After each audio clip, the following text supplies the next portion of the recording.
ahora sí. Gracias, muchas gracias, mi estimado. Bueno, estamos en el preámbulo todavía, estamos haciendo un preámbulo de lo que es en este caso el vanguardismo. Sí, gracias, gracias, mi estimado. Bueno, entonces estaba mencionando justamente que una de las cosas, de las nuevas cosas, del nuevo estado de cosas, de la nueva realidad que enfrenta el hombre, que es parte de este vanguardismo, justamente es darle esa responsabilidad, no individual, sino social. Una responsabilidad justamente que permite a ese hombre saber, poder convivir y aportar algo en esa convivencia, en ese entorno social. Esa es la finalidad principal también del ser humano, ¿sí? O ustedes, bueno, un día me preguntaron eso, ¿no? ¿Por qué uno quiere ser profesional? Entonces algunos de manera un poco fría, que es parte, por supuesto, de, ¿no? Quiero ganar dinero, dicen, ¿no? Algunos, ¿no? Quiero tener un mejor estilo de vida. Perfecto, y es lo que uno va a querer, claro, para uno. Pero tu profesión también en un momento vas a ejercerla para los demás y vas a buscar contribuir con tu profesión para mejorar ese entorno social. Si eres médico, si eres administrador, si eres contador, si eres ingeniero, si eres docente, ¿sí? Si eres arquitecto, la profesión que tengas, ¿sí? Inclusive hasta el oficio que tengas, vas a tener que en un momento determinado aportar en algo, en mejorar ese entorno social.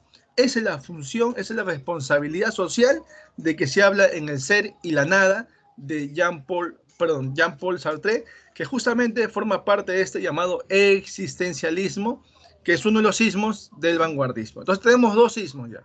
El primero, que es el futurismo, que inició todo este vanguardismo en 1909. El otro es el existencialismo, que justamente se continúa, digamos, esa forma de ver el arte, la belleza, que está vinculada a una cuestión más que todo de la existencia humana, ¿sí? Y también se plasmó eso con Albert Camus, quien sí obtuvo el premio Nobel y sí lo recibió, por supuesto, en 1957.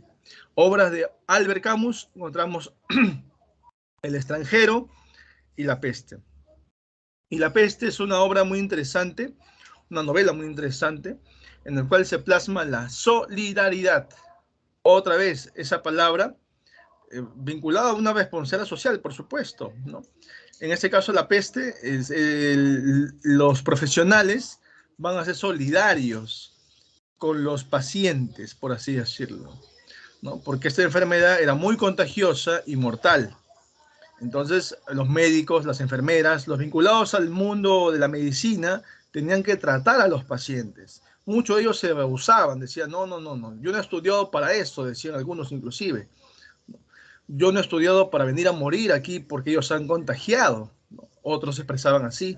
Y había otros que los miraban y decían, ¿desde cuándo acá estudiar medicina te hace ser un humano? Más bien tienes que tratar con los seres humanos. Y por ese motivo algunos se arriesgaban, es cierto, se arriesgaban por su profesión justamente, que los motivaba a seguir, ¿no? Y ellos trataban a las personas. Muchas veces lograban que algunos se recuperen, otros morían en el intento, pero era parte de su labor, dicen, ¿no? Su solidaridad, a pesar de saber que tal vez podía perder la vida. Es una obra muy interesante de Albert Camus, La peste. Muy bien, ese es el ismo llamado existencialismo, con los dos representantes ahí franceses, por si acaso. ¿Ya? Y el otro ismo que vimos nosotros también, que se dio en Francia, ¿sí? Es con André Breton, el llamado surrealismo, donde el arte, la belleza, se va a desarrollar a través de la llamada escritura automática. ¿Cuándo se dice que hay una escritura automática? Cuando yo estoy en un mundo, por ejemplo, de los sueños, por estoy soñando, me despierto y todo lo que he visto en mis sueños comienzo a plasmarlo en un papel. Lo escribo, lo escribo, lo escribo. O hay momentos en los cuales uno está ido y vienen ideas sin pensarlas, o sea, no hubo el esfuerzo de pensarlas, solamente vienen ideas y estas las plasmo. Esas ideas son producto de mi inconsciente, dice, del ello. Y cuando hablamos de ello, del inconsciente, o tal vez algún deseo reprimido, ¿sí? Encontramos la influencia del llamado psicoanálisis de Freud. El psicoanálisis influye en este ismo llamado el surrealismo, que es el ismo más importante, por así decirlo.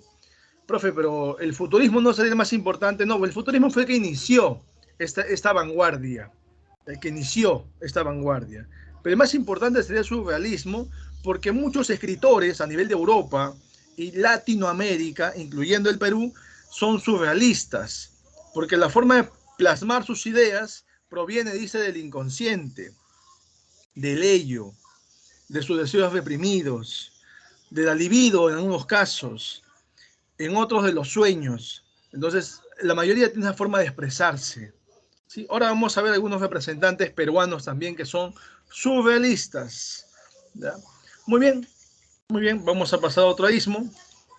Encontramos justamente que mencionábamos hace un momento el expresionismo que surge en Alemania con Franz Kafka, ¿sí? Donde el arte y la belleza se encuentran en desarrollar una profunda sensibilidad y a partir de ella crear situaciones reales que no lo son. Profe, ¿cómo creo una situación real sin algo real? Es algo absurdo justamente, ¿no? Pero así lo plasmó Franz Kafka, pues. ¿En qué obra? La Metamorfosis. Apareció de tantos problemas que tiene un hombre, ¿sí? Bueno, en la obra, el personaje Gregorio Samsa tenía muchos problemas económicos, ¿sí? Que lo agobiaban y que no podía dormir muy bien, no le permitía dormir porque estaba pensando, mañana, ¿cómo voy a hacer? Voy a hacer esto, voy a hacer lo otro, porque si no voy, no, comenzaba, debemos tanto, hay que pagar esta cuenta, o sea, ya estaba preocupado él, tanta preocupación, tanto estrés, lo llevó al día siguiente a despertarse convertido en un insecto gigante. Entonces, eso no es real, por supuesto, pero él hizo creer a las personas que podía ser real. Por eso dice que a través de una profunda sensibilidad, o sea, lo que en el momento está sintiendo la persona, te hace ver que te puede suceder esto, de convertirte en un insecto gigante, pero en realidad sabemos que no es así. Pero algunos tenían el temor de convertirse en un insecto gigante en esa época, ¿no? Muy bien. Otras obras de Franz Kafka, por ejemplo, El Proceso, El Castillo, La Muralla China, está América, Carta a mi padre, tiene varias obras. Nuestro representante, en este caso del llamado expresionismo, ¿sí? Franz Kafka.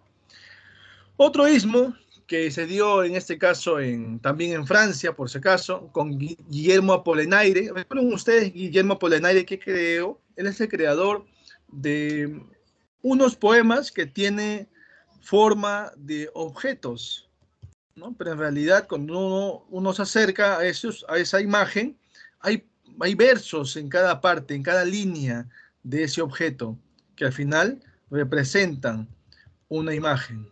¿Cómo se llama? A ver, Yair. Excelente, Yair. Los caligramas. Los caligramas cuyo creador era Guillermo Apollinaire, que justamente es francés y es cubista. Él justamente va a desarrollar estos caligramas, que ahora vamos a ver más adelante un par, ¿ya? Solamente como ejemplo nada más.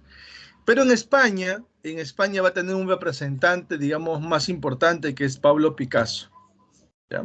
Pablo Picasso, que justamente se da a entender que el arte del cubismo está en las figuras geométricas. ¿Ya? Ahora, en el tema del otro ismo, del dadaísmo, surge en Suiza, ¿sí? Y lo desarrolló un rumano llamado Tristan Tzara, donde la belleza radica en lo grotesco, en lo horrible, ¿sí? El arte para ellos es el ruido, la bulla, ¿sí? Mejor dicho, sería un antiarte, ¿cierto? ¿Ya? Esos son los dadaístas. Otro ismo también, otro ismo más. Otro ismo, el ultraísmo, que justamente surge en España, donde uno de sus representantes es Gerardo Diego, integrante de la generación de 27, donde el arte y la belleza se encuentran en el desarrollo de la metáfora, la eliminación de la rima, ¿sí? Ahí encontramos el ultraísmo, el ultraísmo.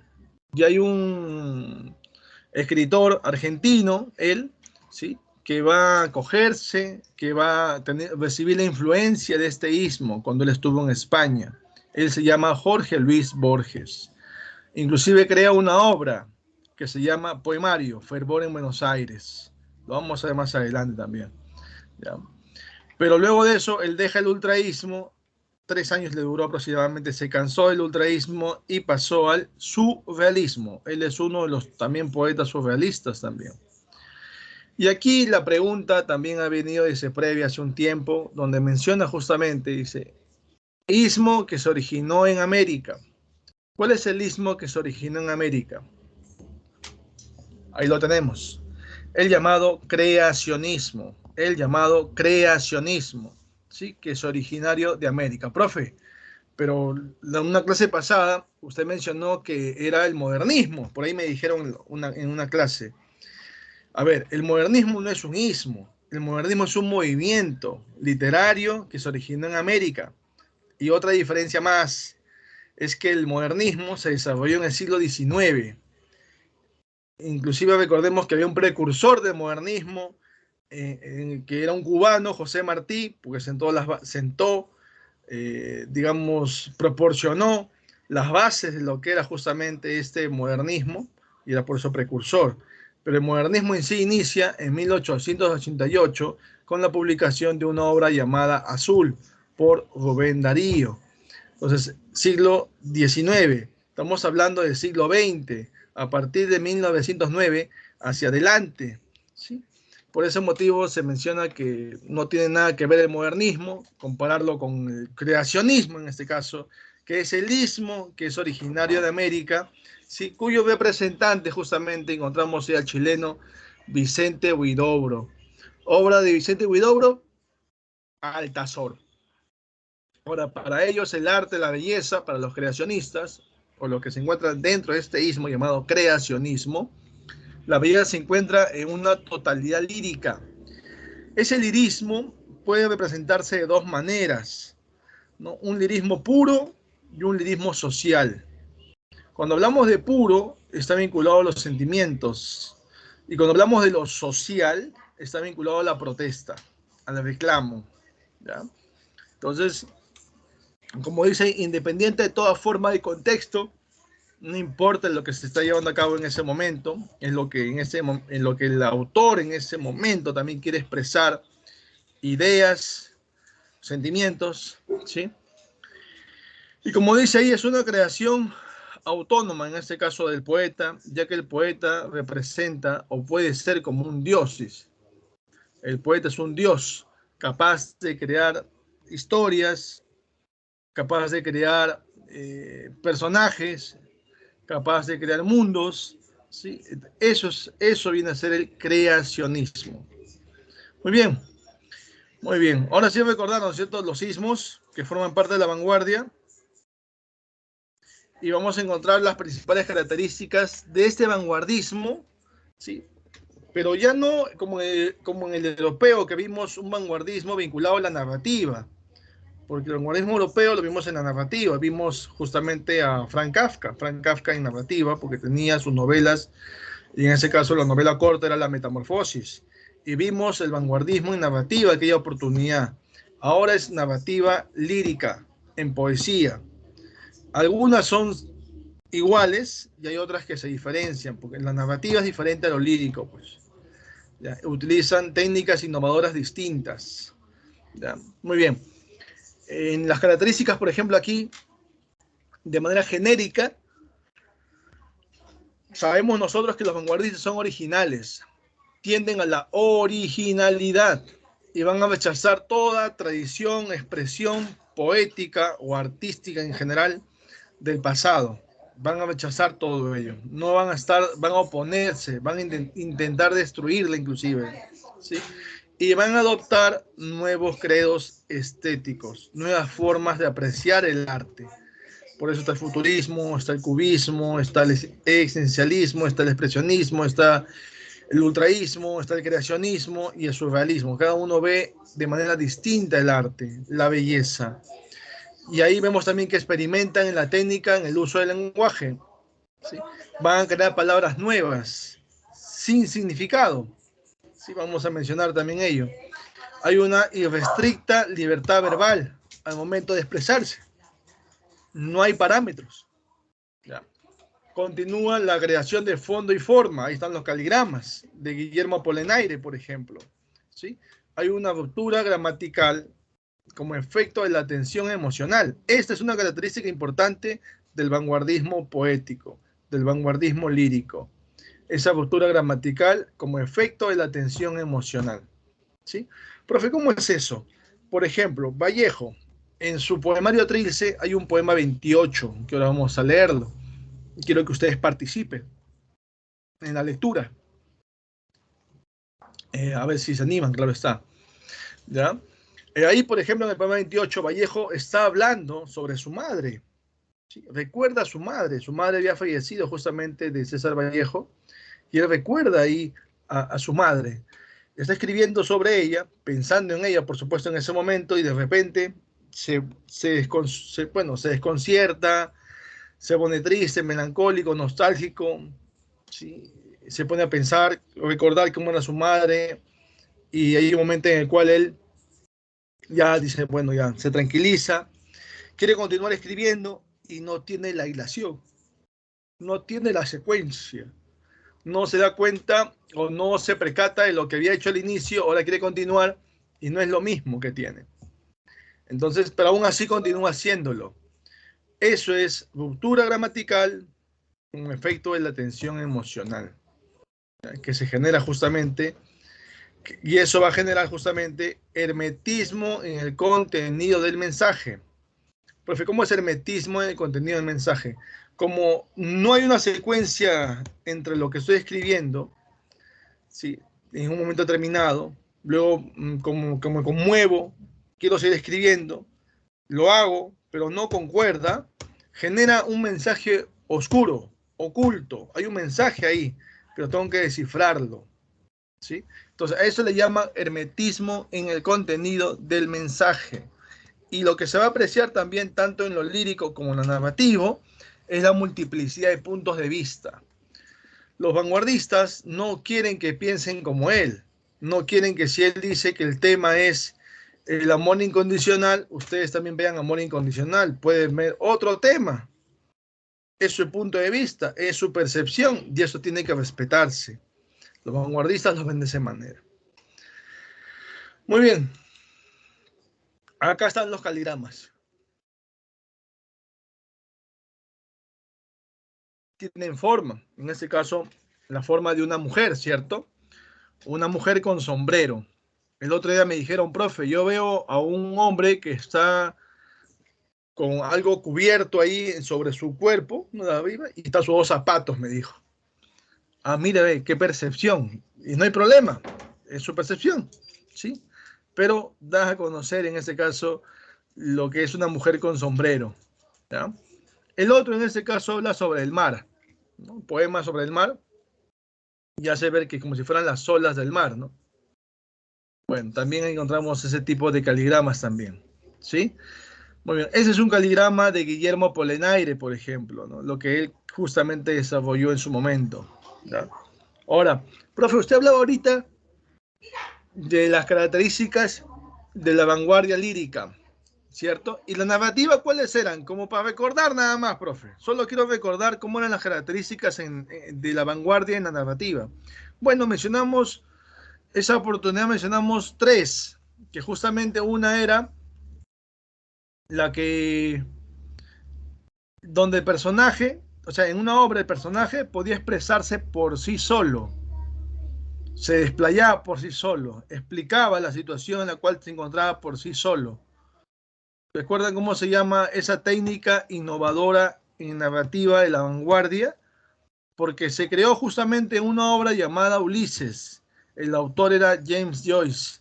Y él desarrolló esta técnica en esa obra, donde la personaje, en este caso Molly Bloom, se va a expresar de manera, digamos, muy bien, Jair, el monólogo interior. El monólogo interior. Es una técnica innovadora en la narrativa de la vanguardia. Y no solamente el monólogo interior, también estaba en el presente, se iba al pasado y regresaba a su presente. ¿Cómo se llamaba eso? En inglés le decíamos, Flashback. excelente, le dijimos flashback, pero nosotros dijimos bueno, narración en el plano temporal simultáneo. Narración en el plano temporal simultáneo, flashback en pocas palabras. Había una narración parcial, había un narrador omnisciente, y lo que dijimos hace un momento, la multiplicidad de puntos de vista. La multiplicidad de puntos de vista.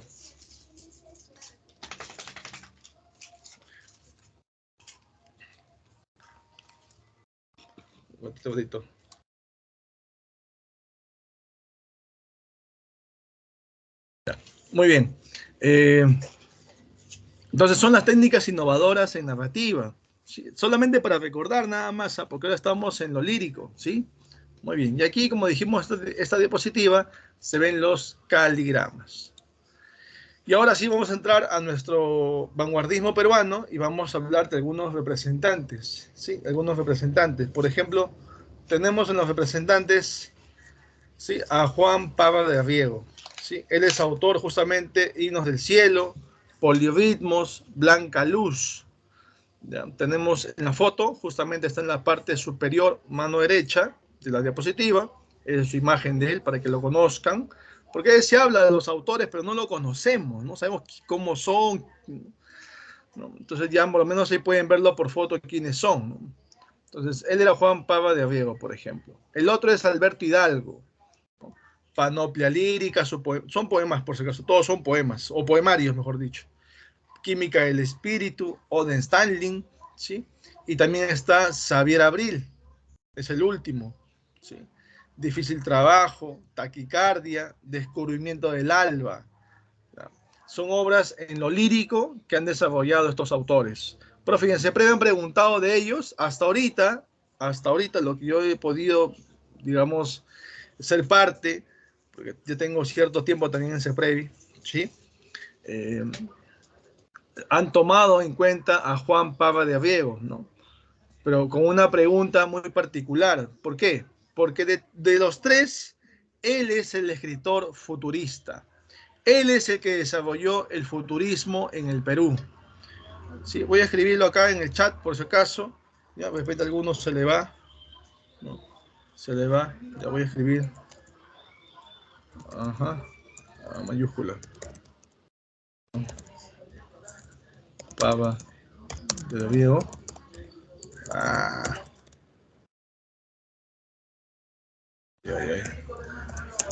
Ya voy a colocar aquí futurista peruano. O futurista nada más. Vinculado al futurismo, mejor, para que puedan tenerse en cuenta, ¿ya? Ahí está. Entonces la pregunta era, obra del futurismo, bueno, obra perteneciente al istmo, en este caso futurismo, peruano. Entonces, ahí no te colocan quién es el autor. Cuando dicen futurismo peruano, ese es Juan Parra de Riego. Entonces, tengo que buscar la obra. Y en las obras estaba Polirritmos. Polirritmos. La otra obra importante de él también es Himno del Cielo. Himno del Cielo también es importante. ¿Ya? Entonces, ya saben quién es el futurista peruano, Juan Parra de Riego. Profe, y los otros dos, Alberto Hidalgo, Xavier Abril, ellos son surrealistas. Ellos son surrealistas y no son los únicos, ¿eh? Los que vienen a continuación también son surrealistas. Ahí está Carlos Oquendo de Amat con sus 5 metros de poemas. 5 metros de poemas. También es surrealista, por si acaso. Profe, ¿y mide 5 metros? Sí, mide 5 metros su poemario. Sí, porque es un poemario. Es un libro que justamente se lo voy a mostrar a continuación. Este es el libro, 5 metros de poemas. ¿Sí? Encontramos justamente ahí que están las hojas como que desglosadas, ¿no? Y al final se forma como un acordeón. Y cuando uno lo mide, 5 metros. Por ahí dice, profe, 4.99. 5 metros, 5 metros. ¿Ya? Esa es la obra de Carlos Oquendo de Amat, 5 metros de poemas. Ya, ahí está su imagen en la parte superior, en este caso izquierda, ¿sí? Él es Carlos Oquendo de Amat. El otro es Emilio Adolfo Westphalen, también surrealista, con su obra Ínsulas extrañas, Abolición de la muerte, también están ahí, ¿ya? Ahí está tocándose la cabeza, ¿no? como que estaría pensando, ¿no? Siempre ellos muy pensativos, ¿sí? Bueno, el otro, y aquí sí han venido preguntas de ellos dos sobre su seudónimo, ¿ya? Y también sobre sus obras. En el caso del último, voy a empezar por el último, ¿ya? Él, fue una pregunta, ¿no? Bueno, decía, es conocido como, ¿no? César Moro, cuyo nombre verdadero es Alfredo Quispe Sacín. O puede ser al revés también, ¿no? Alfredo Quispe Sacín era conocido como César Moro, ¿no? Y por ahí se puede complementar un poco más también la...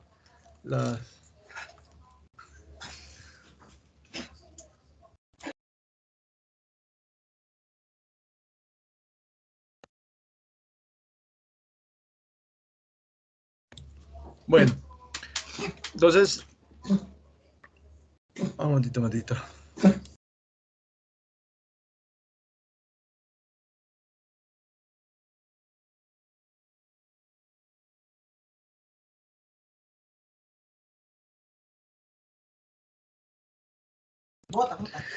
Bueno, entonces han venido preguntas así, ¿no? En este caso, el nombre verdadero y cómo se hizo conocer, ¿ya? Y él tiene algo particular, porque él mucho tiempo vivió en Francia y siguió a André Breton.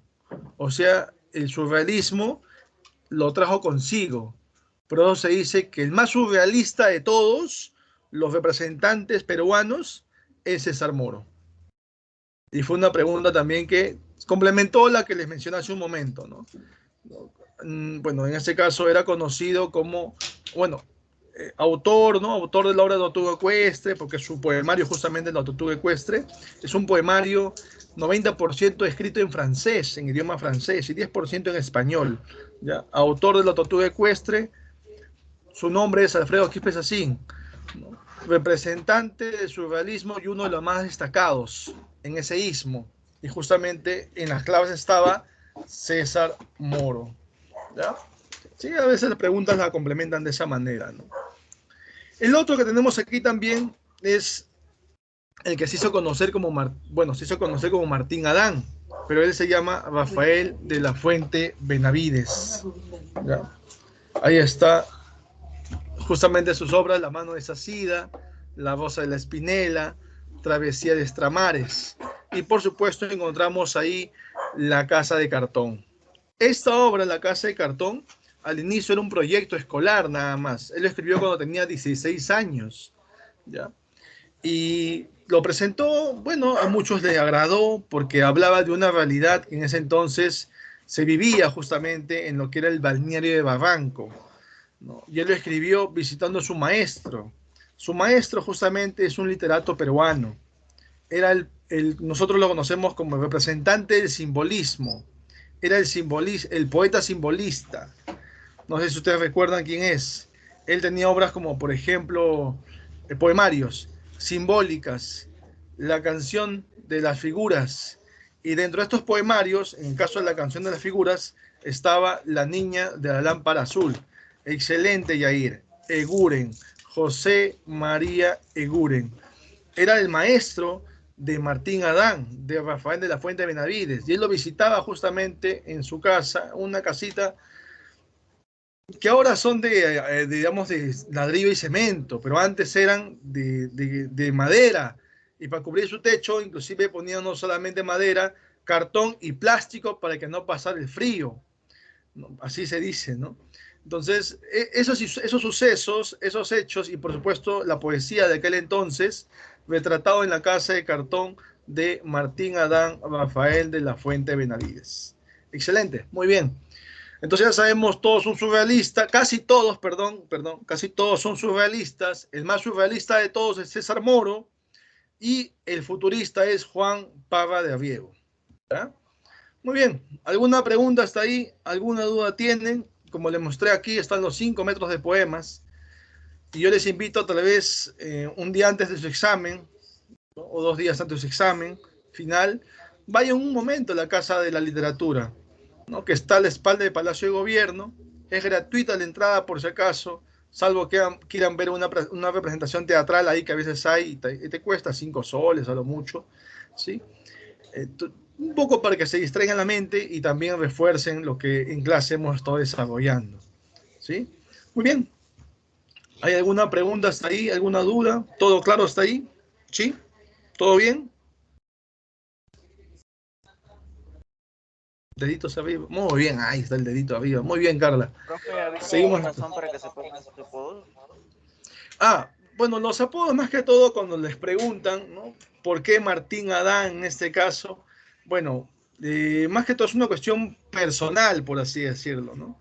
Radica, por ejemplo, en el caso de Martín Adán, la palabra Adán representa, bueno, digamos, el primer hombre, ¿no? Sobre la tierra, en la cuestión religiosa, ¿no? A pesar que muchos de ellos no creen en Dios, y en el caso de Rafael Fuentes de Benavides, en su momento, claro, hay creencia en Dios, luego ya no cree en Dios, luego vuelve a creer en Dios. Entonces son momentos que los literatos a veces pasan, ¿no? Y en este caso él va a adoptar ese nombre como para hacer ver que él es el primero en exponer, digamos, estos tipos de caligramas aquí en el Perú, ¿no? Como los 5 metros de poemas en este caso, ¿no? Sí, la mayoría eran ateos, ¿no? Algunos eran agnósticos, como se dice, ateos, agnósticos, otros escépticos, tenían que ver para creer, ¿no? Una situación así se daba, ¿no? Entonces, son situaciones que cada escritor tenía en su momento, ¿ya? Y César Moro, ya pues ya recordamos, pues en este caso, ustedes han escuchado, hemos visto nosotros también, por supuesto, en el Renacimiento, al autor de Utopía, ¿cierto? ¿Cómo se llamaba él? Tomás. Tomás. ¿Su apellido cuál era? De Utopía, Laura Utopía. Tomás Moro. Tomás Moro, muy bien, Tomás Moro, inglés, ¿cierto? Entonces, en relación a ese escritor, él toma el apellido Moro, por ejemplo, ¿no? O sea, es una cuestión particular que cada escritor tenía de admiración a alguien, de creer en algo o querer ser alguien, en este caso de Martín Adán y en el caso de César Moro, ¿no? Y César, ¿por qué? Porque César representa un hombre, digamos, bueno, por así decirlo, emblemático, histórico, ¿no? ¿Quién no quería ser un César? Dice, ¿no? Entonces, él se representa lo grandioso, ¿no? Por así decirlo, ¿no? Son situaciones, posturas que cada uno tuvo en su momento, pues, ¿no? Muy bien ahí, Raúl, muy bien, Yair, muy bien, Catherine. Algo así, Catherine, ¿no? Por el César, dice, ¿no? Muy bien. Entonces, ¿alguna otra pregunta por ahí que haya? ¿Alguna duda? ¿Todo claro entonces hasta ahí? ¿Ya? ¿Sí? Ahí Carla dijo que sí, todo bien. Con ustedes también con sus preguntas, genial. La idea es que pregunten para un poco más hacer amena pues la clase y no hacer un monólogo nada más, ¿no? Muy bien. Ahora vamos a hablar del máximo representante de la vanguardia peruana. Profe, ¿y él era surrealista? Sí, él era surrealista. Entonces, pero César Moro es más surrealista que él, sí. Ya les dije por qué, por la vivencia que él tuvo en Europa. Mucho tiempo, Alfredo Quispe Sassin estuvo viviendo en Europa, fue inclusive discípulo, como les dije, de André Breton, entonces trajo consigo ese surrealismo, por eso era más surrealista que todo lo demás surrealistas, en el Perú hablando, en el Perú. ¿Ya? Y aquí tenemos también a César Vallejo. Él es conocido como el poeta metafísico, el poeta universal, el poeta de la triste figura. Siempre pensativo, siempre preocupado, taciturno, inclusive algunas veces, nostálgico, ¿no? Así lo recordaban uno de sus discípulos, uno de sus estudiantes, y desde primaria, porque él era profesor de nivel primario y también podía ser secundario, no tenía ningún problema por la gramática que él manejaba. Él estudia letras y antes uno estudiaba letras, podía dedicarse a la enseñanza. Ahora no tienes que estudiar, bueno, educación en este caso, ¿no? O, profe, pero yo he visto que hay ingenieros que enseñan. Claro, pueden enseñar, pero no tienen la didáctica o los conocimientos sobre pedagogía, que es diferente, ¿no? Ahora, la experiencia sí los lleva, inclusive algunos son expertos y tienen formas particulares de enseñar, ¿no? Pero no han estudiado para ello, lo han obtenido en la experiencia, en el día a día, ¿no? Entonces, es relativo todo eso, ¿no?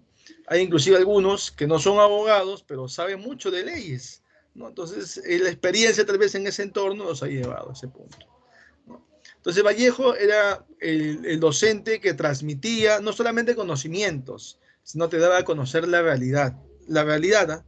Pero él te decía, esto está pasando, medita, piensa, reflexiona, y ahí quedaba.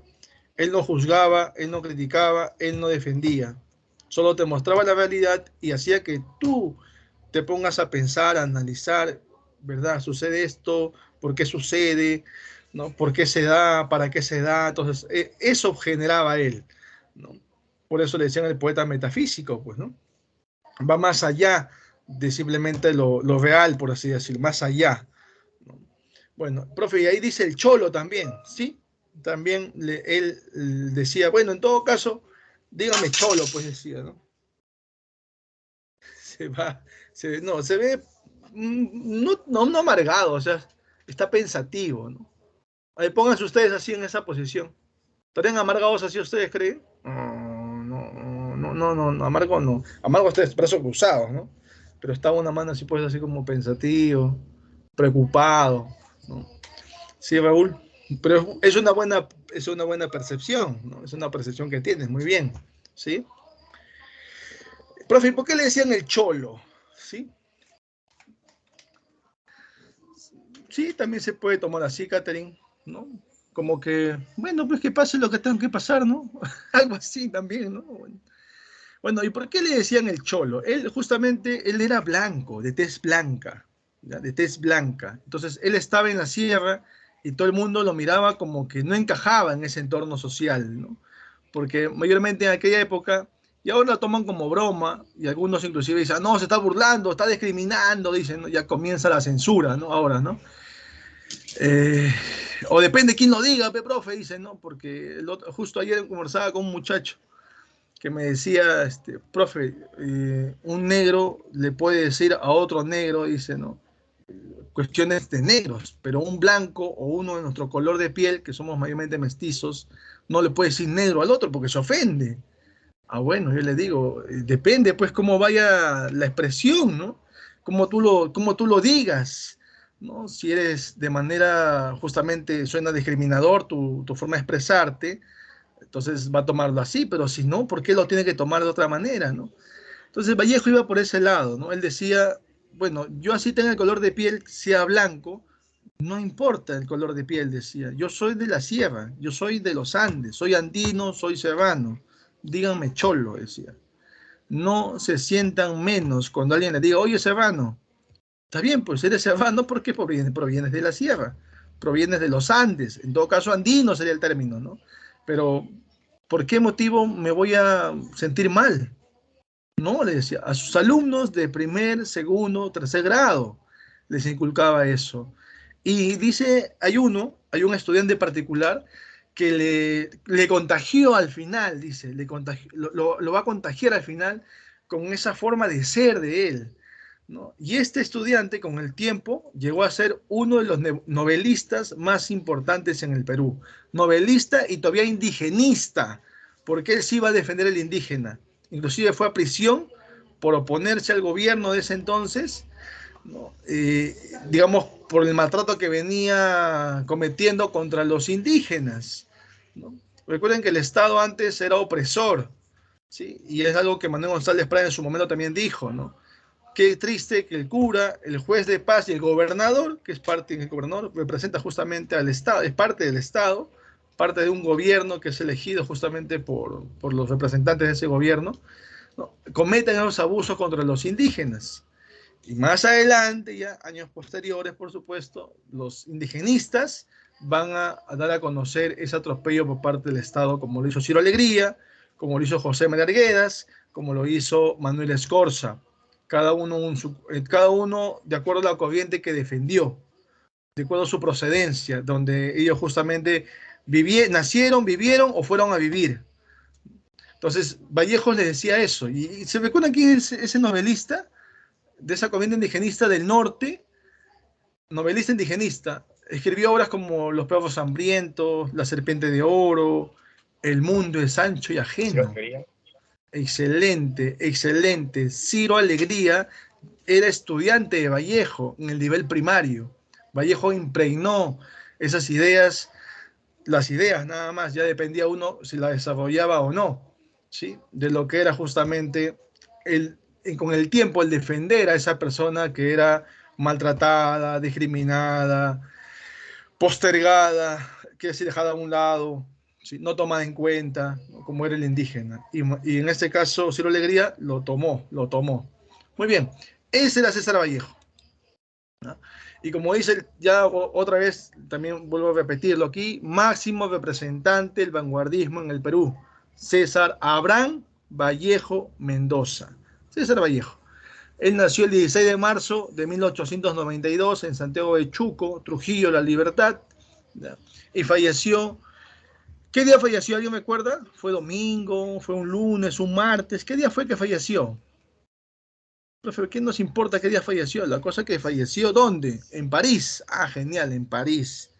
En París, en 1938. ¿Pero qué día? ¿Saben por qué digo qué día? Porque hay una obra, hay un poema donde él presagia su muerte.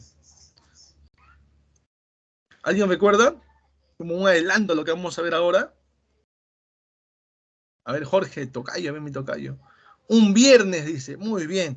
En realidad, claro, él muere un viernes 15 de abril, pero en su poema, él dice que va a morir un jueves. O sea, casi presagia su muerte, casi le atina, como se dice, pero él muere un viernes 15 de abril de 1938 en la ciudad de París, producto de una enfermedad llamada la malaria. Muy bien, Catherine, muy bien, Raúl, muy bien, Jorge. Él estudió en la Universidad Nacional de Trujillo, letras justamente, lo que le permitió a él enseñar en el nivel primario, secundario, ¿ya?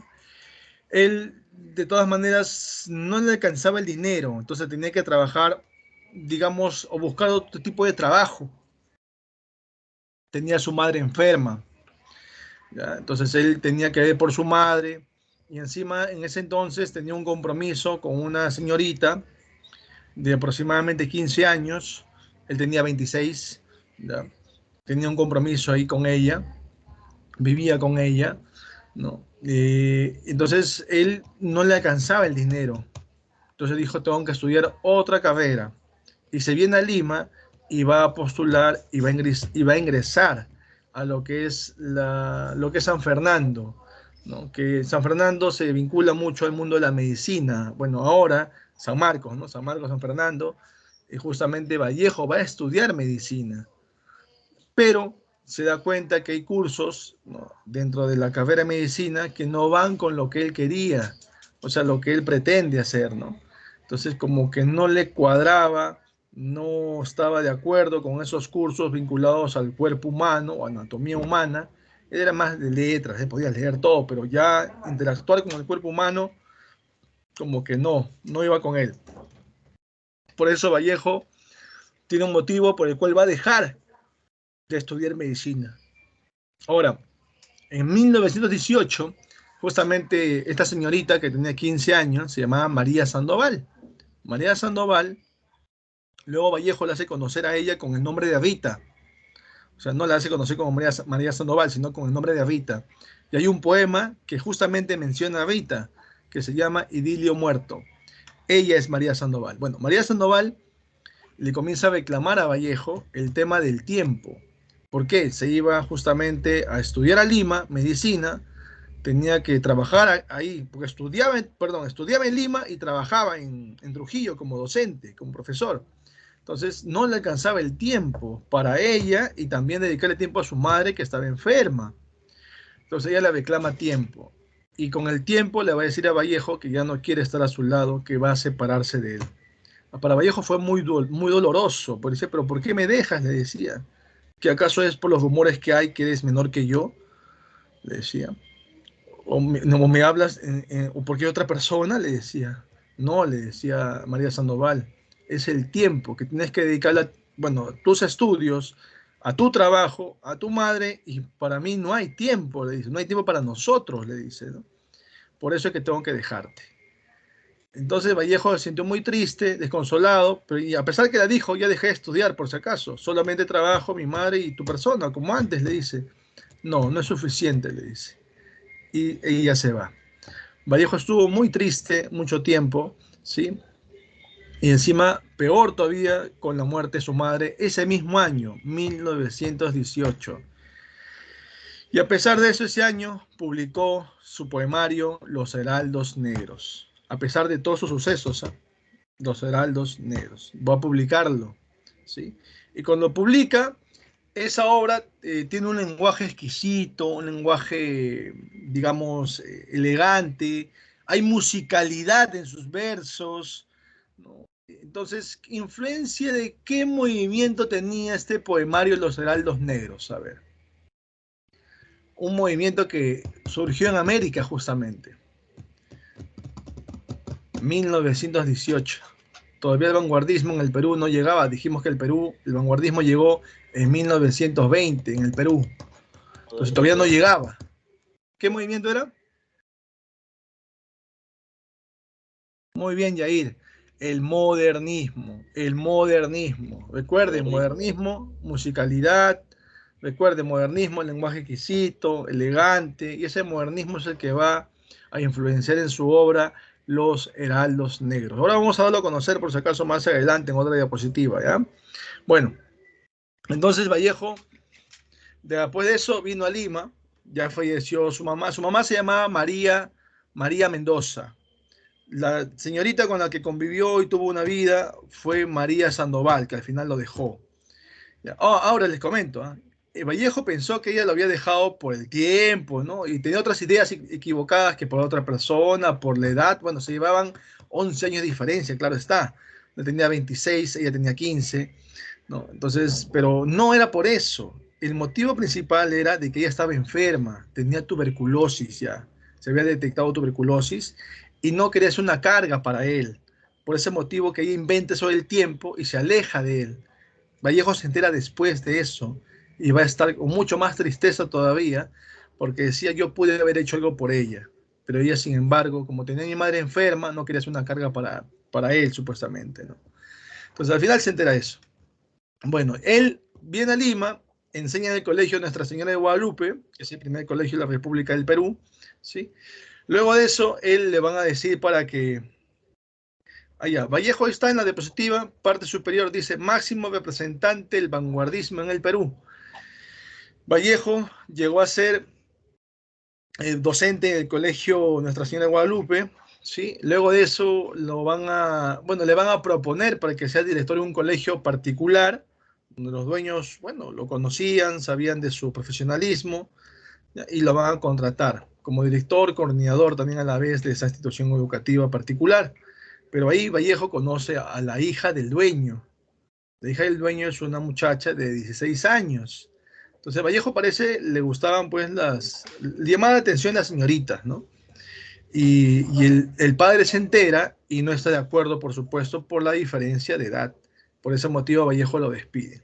Entonces Vallejo se regresa a Trujillo a enseñar en el nivel primario, ¿no? Porque él era profesor primaria y estaba tranquilo él ahí, ¿no? Por lo menos no tenía mucha situación, no quería vincularse más a temas amorosos ya, con todo lo que había pasado, ¿no? Entonces también se llamaba María, por si acaso, la señorita que conoció la hija del dueño, ¿no? Por eso hay un poema de él, un poema, donde le dice a Dios, le reclama a Dios, le dice, tú no tienes Marías que se te van, le dice.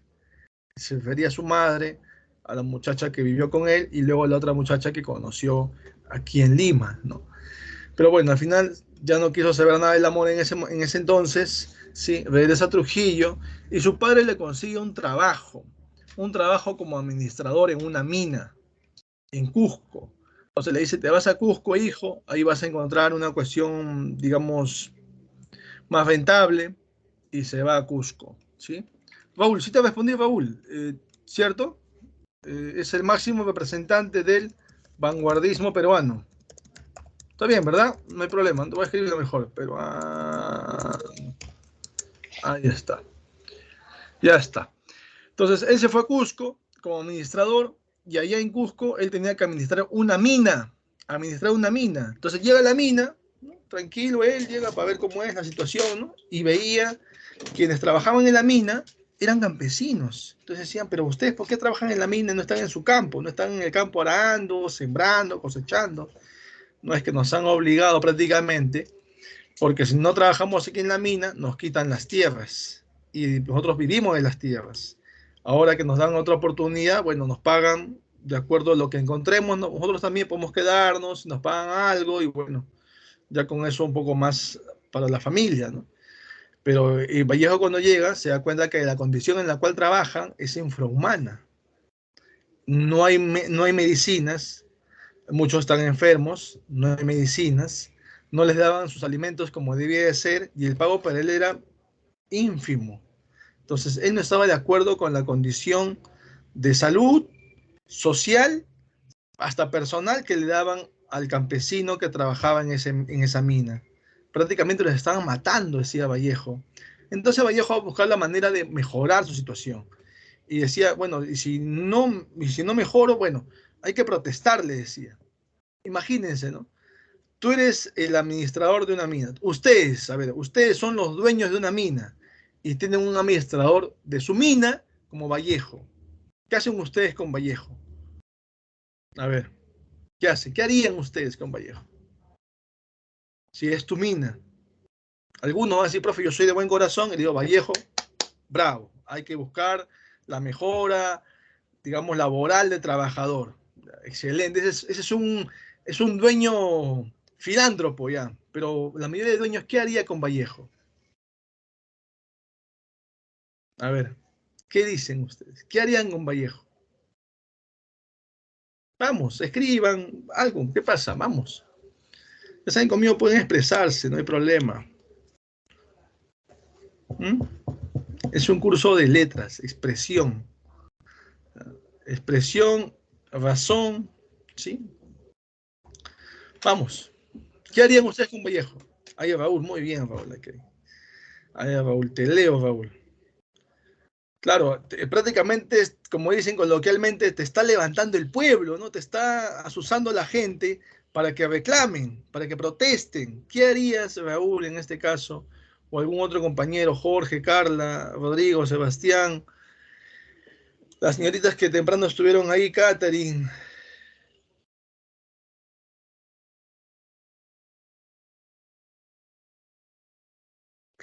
Ricardo dice huelga, profe, claro. O sea, hace todo eso, no genera huelga. Pero ustedes como dueños, ¿qué harían con Vallejo? Ustedes como dueños de la mina, ¿qué harían con Vallejo? Tienen un Vallejo de administrador que les asusa al pueblo, a los campesinos, a los trabajadores de la mina, para que protesten, para que hagan huelga, para que hagan una rebelión. ¿Qué hacen ustedes con Vallejo? Lo más lógico, ¿no? Lo van a, lo van a despedir. Claro, lo van a despedir y a Vallejo lo despiden. Y otra vez regresa a su colegio a enseñar. A él le gustaba enseñar. Él era muy bueno transmitiendo conocimientos y también, por supuesto, dando a conocer la realidad, pero no ganaba lo suficiente. No era lo que necesitaba, por así decirlo, ¿no? Entonces, por eso se dedicaba a otras cosas. Bueno, regresó a Trujillo y en Trujillo va a apoyar un grupo de campesinos que estaban defendiendo sus tierras. Defendían sus tierras de una transnacional que había descubierto que debajo de esas tierras había materia prima que explotar. Entonces ya les habían dicho a los dueños, a los campesinos, dueños del mercado, que desalojen, que les van a pagar, pero que desalojen. Ellos no querían irse y Vallejos los va a apoyar, los va a orientar, ¿sí? Lo particular de esto es que una mañana ese mercado amanece incendiado ese mercado, una mañana, ¿sí? Y mucha gente murió en ese incendio. Lo particular de esto es a quién culpan de ese incendio, a quién creen, a ver, porque estaba orientando, estaba apoyándolos, ¿sí? A Vallejo. A Vallejo lo van a culpar de ese incendio. En 1920. Va a ser culpado, va a ser llevado a un juicio y lo van a sentenciar a la cárcel. ¿Ya? Ahora, él en la cárcel Él va a decir que es el peor momento que le ha tocado vivir en su vida. Muy aparte de la muerte de su madre, es el peor momento. No le desea a nadie estar en prisión, ¿sí? Vallejo se siente solo, totalmente solo, porque su padre, al enterarse de que Vallejo estuvo en prisión, un par de veces había verlo, de ahí no fue más, igual que sus hermanos. Él era uno de los 11 hermanos de la familia Vallejo, y solamente un par de veces en cuando fueron a verlo. Después estuvo solo 112 días. Y pudo ser más, porque mucha gente murió en ese incendio en el mercado y lo culpaban a Vallejo directamente. Inclusive había gente que decía, yo lo vi a Vallejo, yo lo vi que estaba echando gasolina y prendía fuego. Vallejo decía, ¿en qué momento he hecho eso? Decía Vallejo, y no había hecho, él no lo había hecho. Estaba siendo culpado por algo que no cometió. Pero, profe, el testigo, con el tiempo se demostró que habían pagado esos testigos. Con el tiempo se demostró que algunos de esos testigos que señalaba Vallejo ni siquiera vivían en Trujillo y habían llegado al día siguiente. Como alguien que no estuvo, dice que lo vio. Pero se descubrió al final, pues, ¿no? Después de tanta investigación. Entonces, profe, ¿Vallejo estuvo solo? No. Hay a veces las amistades, como se dice, ¿no? Las amistades se ven en los momentos malos más que en los buenos. En los buenos cualquiera está contigo, cualquiera se ríe, cualquiera va a una fiesta, cualquiera, ¿sí? Pero en los malos, ahí están los amigos. Y ahí aparece el amigo, su compañero de grupo, porque él formaba parte de un grupo, antes se llamaba la Bohemia de Trujillo, y después se va a formar el Grupo Norte. Y va a crear y va a fundar más adelante un diario con el mismo nombre, el diario El Norte. El director va a ser Antenor Orrego. Antenor Orrego lo va a apoyar moralmente y inclusive con los demás integrantes del Grupo Norte, como Alcides Espelucín, como Ramiro Prealé, el mismo Víctor Raúl ahí de la Torre, lo van a apoyar y van a colocarle un abogado para que pueda salir en el más breve plazo posible, en el menos tiempo posible, ¿no? 112 días por eso preso. Salió. Y le dijeron, Vallejo, ha salido, pero por si acaso tu caso sigue abierto. Y en cualquier momento regresas otra vez a la cárcel. Vallejo dijo, no quiero regresar. Ayúdenme a salir adelante en esta situación. Quiero juntar un dinero y si es posible me voy del país, pero yo no regreso a la cárcel. Entonces Vallejo obtuvo ganancias, ¿no? De lo que vendió los heraldos negros. Ahora va a publicar otro poemario que fue escrito en prisión, 1920. ¿Influencia de qué movimiento va a tener este poemario? 1920. ¿Influencia de qué movimiento? ¿Lo escucho? ¿O lo leo? ¿O la leo? ¿O la escucho? Vamos. 1920. ¿Influencia de qué movimiento? Lo que estamos viendo ahorita, pues, del vanguardismo. Muy bien, Yair, influencia del vanguardismo. ¿Ya? Influencia del vanguardismo. Muy bien, Raúl. Muy bien, Catherine. Influencia del vanguardismo. Esa obra, ya cuando él sale de prisión, quiere publicarla en 1922 y la va a publicar ese año, pero antes de publicarla, él envió justamente a la editorial su obra para publicarlo, le dieron un modelo y él lo lee. Y la obra, ¿sabe cómo se llamaba la obra al inicio? La obra se llamaba Cráneos de Bronce. Profe, ¿no se llamaba Trilce? Después, pero antes de que se llame Trilce, se llamaba Cráneos de Bronce. Y la obra del empastado decía Cráneos de Bronce. Autor, César Perú, decía. Entonces, lo llevó a uno de los críticos literarios que era su amigo, Raúl Porras Barnechea, y él lee la obra y dice, pero ¿por qué le has puesto Cráneos de Bronce? Le dice.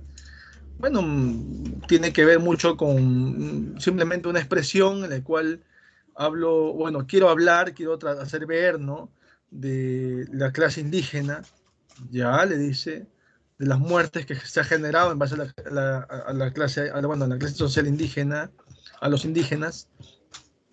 Y a este crítico le dice, un momento, a ver, yo leo tu poemario y en ninguno de los poemas hablas de la clase social indígena, no hablas de los indígenas, no hablas de las muertes que les ocasionan a los indígenas, no hablas nada de ello, le dice. Ah, ya, le dice, entonces, sugerencia, cámbiale de nombre, le dice, ponle otro nombre que tenga que ver con tu obra, que permita generar el análisis. Ah, ya, por eso le llama, o por qué lo llama. Ah, ya, le dice, muy bien. Entonces, y no coloque César Perú, pues, dice. ¿Cuántos César hay en el Perú? Le dice. Coloca César Vallejo. Has estado en la cárcel. Tienes que limpiar, tienes que mejorar esa imagen que te han creado, que te han generado. Entonces, ponle César Vallejo. Hazlo, le dice. Entonces se va al editorial Vallejo y le dice a los editores que paren, ya no impriman más, ya no empasten más, y todo lo que ha hecho ahí, hasta ahí que han avanzado, quiere cambiarlo. Y le pregunta, ¿cuánto me va a costar? Le dice, ¿no? A los editores, ¿no? La editorial. Y le dicen, te va a costar 3 soles de oro. 3 soles de oro. Se mete la mano al bolsillo y no tenía ni céntimos. Ya, dice, pero por favor, ya no imprima más con ese nombre Cráneos de Bronce. Ya no va el título. Voy a ponerle otro título. ¿Qué título va a proponer? No. Todavía no lo sé. Pero ni bien lo tenga y regreso con el dinero, ahí les voy a dar el nombre, le dice. Pero es algo más. Ya no César Perú, sino César Vallejo. Ah, ya le dice. Perfecto. Entonces se va él. Se va y sale balbuceando la palabra 3 soles de oro. 3 soles de oro. 3 soles de oro. 3 soles de oro. Tantas veces metió 3 soles de oro que al final le botó la palabra trilce, dice.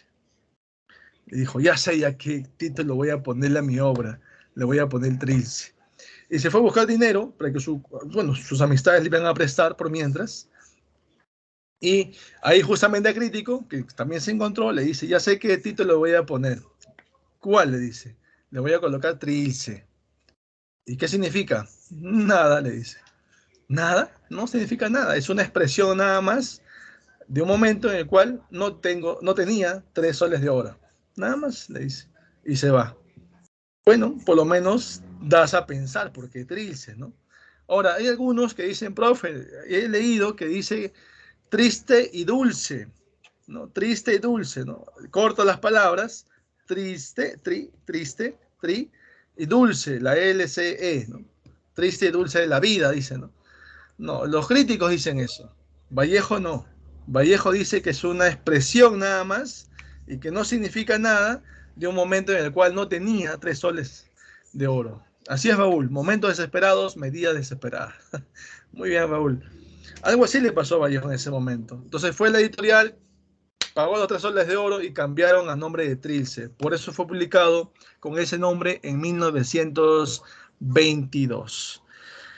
Y le dijeron en el 1923, casi a mitad de año, habrá sido el mes de junio aproximadamente, le dijeron, Vallejo, vas a regresar a prisión. No, dijo, no, eso jamás, no voy a regresar a prisión, tu caso ha sido abierto, parece que mañana van a solicitar tu detención. No, le dice. Y comenzó a recaudar todo su dinero, a hacer una bolsa de viaje, lo que ganaba también en el diario El Norte, donde era editor, con el director Antenor Rego, que lo había apoyado. Y también algunos van a hacer otra bolsa más para darle a Vallejo para que se vaya, y se vaya al exilio en este caso, y se va a París, se va a Europa en 1923. Y por supuesto la vida en París, en Francia, es cara. Esa bolsa no le dura mucho, que digamos. Habían días en el cual tenía que dormir en una banca. No tenía un pan para llevarse la boca. A veces quería fumar un cigarrito y tampoco podía, pues no tenía dinero. Y por ahí veía a alguien, ¿no?, que estaba fumando y botaba, dice, cigarrillo, lo tiraba al piso y todavía faltaba un poco consumir. Y él lo levantaba y se ponía a fumarlo, dice, ¿no? Entonces, Vallejo pasó penurias en Europa, en este caso en París, en Francia. Ya luego se conoció con una señorita ahí de 19 años. Ella tenía 36, 37 años aproximadamente. Y lo va a llevar por el camino periodístico también, ¿no? Ella se llamaba Henry Mace. ella, Mais, justamente lo relaciona en el mundo del periodismo, vinculado a las revistas, a los diarios, donde él va a hacer sus colaboraciones. Inclusive en el Perú ya tenía otra vez contacto con Juan Parra de Abrego, que era el poeta futurista peruano, representante del vanguardismo. Le va a decir: Vallejo, envíame tus escritos, yo lo publico y te voy a pagar por eso. Le decía: de esa manera te ayudas también. Y Vallejo hacía eso, pero no es como ahora, ¿no? Uno manda un correo y ya le llega a la persona automáticamente. Ahí demoraba una semana, 2 semanas, a lo mucho, ¿no? Imagínense, hasta que llegue y la dinero terminaba otra vez, era un ajetreo, una gestión burocrática tremenda, ¿no? Pero bueno, el mismo, otro también escritor peruano le da también oportunidad a Vallejo de colaborar con él, y él también colaborar con Vallejo, por supuesto, pagándole por su colaboración en su revista llamada Amauta. ¿Quién era? ¿Quién tenía su revista llamada Amauta? Autor de los 7 ensayos y la interpretación de la realidad peruana. Tenía esa obra, los 7 ensayos, que era un ensayo justamente. ¿Quién era? ¿Alguien recuerda? José Carlos Mariátegui. José Carlos Mariátegui justamente le va a pedir a Vallejo también que pueda contribuir con él, y él también lo va a hacer con él. Muy bien, Raúl, Mariátegui, ¿sí? Entonces, ya tenía ese apoyo, ese respaldo económico, ¿no? Conoció a esta muchacha, y esta muchacha lo lleva a otro círculo, ¿no? Otro círculo literario, periodístico, por así decirlo, francés, y él ya estaba relacionándose con el francés también, por supuesto, y ahí ya termina su relación con ella, no duró mucho, que digamos, y conoce en ese entorno, en el otro entorno, conoce a Georgette Philippard, quien va a ser con el tiempo su esposa y lo va a acompañar hasta los últimos días de su vida. Y Georgette Philippard, ¿sí?, lo presenta con su mamá.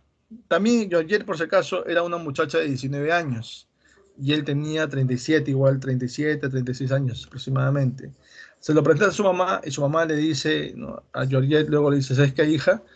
Ese señor no te conviene, le decía. ¿Por qué, mamá?, le dice Georgette. Si César es un buen hombre, le dice. Bueno, la verdad, uno no tiene una posición económica. Tú la tienes por tu profesión, pero él también desarrolla el mismo que yo. Sí, pero no gana como tú, le dice. Así que no estoy de acuerdo. 3, es mayor que tú, le dice. Es mayor que tú. No, le dice, no estoy de acuerdo con ese compromiso. Así que la única forma que yo pueda permitir que ese hombre esté contigo es estando muerta, le dice. Esa frase, ¿no?, Georgette la da a conocer en su momento, más adelante, ¿no? ¿Por qué dice eso, no? Porque no permitía formalizar.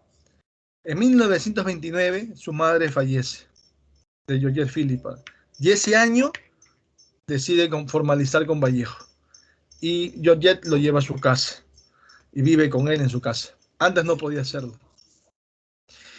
Y muchos dicen que se casa, ¿ya?, pero no se casa ese año, se casa 2 años después, en 1931. Pero bueno, ahí hay registros, pues, ¿no?, que uno dice 1929, otro dice 1931. Bueno, en el 31 justamente se da un viaje, como un viaje de luna de miel, por así decirlo, y se van a ir a Rusia. Entonces, se relaciona mucho el año 1931 con el viaje de luna de miel, pues, ¿no?, por así decirlo, ¿no? Bueno, viajan a Rusia, y a Rusia Vallejo va a ser parte de esa cultura de este país, y se va a impregnar ahora del socialismo. Por eso se dice que Vallejo tuvo 3 etapas. La primera etapa era modernista, los heraldos negros. La segunda etapa era vanguardista, Trilce. Y la tercera etapa va a ser socialista. Y encontramos 2 poemarios que más adelante, bueno, son póstumos, sí, póstumos, como Poemas Humanos, como España, aparte de mí este cáliz, que son de tendencia socialista, ¿ya? Entonces, ese es César Vallejo, estando allá en Rusia, se impregna de socialismo y decide regresar a Francia, y quiere crear un partido socialista en Francia. Y los franceses no quieren socialistas en su país. Francia, hay remanentes del socialismo, ¿no?, por ahí algunos que todavía tienen la idea, pero no es un país socialista, pues. ¿No? Entonces es democrático, republicano, por así decirlo. Y a Vallejo lo van a querer extraditar al Perú, pero a Vallejo no le convenía, pues, ¿por qué? Porque desde el día que salió Vallejo hasta que falleció, su caso judicial estuvo abierto. Así que si él ponía un pie aquí en el Perú, iba a prisión de frente. Por eso que él siempre llamaba y no le decían, ¿ya puedo regresar? No, Vallejo, tu caso está abierto. Ya ni modo, seguía ahí por eso. Él, desde el primer día que salió quería regresar, pero no podía, pues porque no quería prisión, no quería ir a la cárcel. ¿Ya? Bueno, así que su esposa se lo va a llevar a otras partes de Europa, entre ellos, en 1936, el viaje a España. Se da un viaje a España donde él presencia la guerra civil española. Y él ahí escribe ese poemario, España aparte de mí este cáliz. Él escribe ahí ese poemario. ¿Ya? Bueno, y de ahí, estando ahí, él se enferma, le da el paludismo, le da la llamada fiebre amarilla, la malaria que también le llaman, esa enfermedad le rebrota, una enfermedad que tenía de niño, le rebrota, ahora ya de adulto ya. Entonces Georgette le dijo, no, vamos a París para que te traten en el seguro. Estaban casados, pues, no tenía seguro. Lo lleva, pero muy tarde ya. Él justamente fallece en París un Viernes Santo, 15 de abril de 1938. Profe, y sus restos están en el Perú.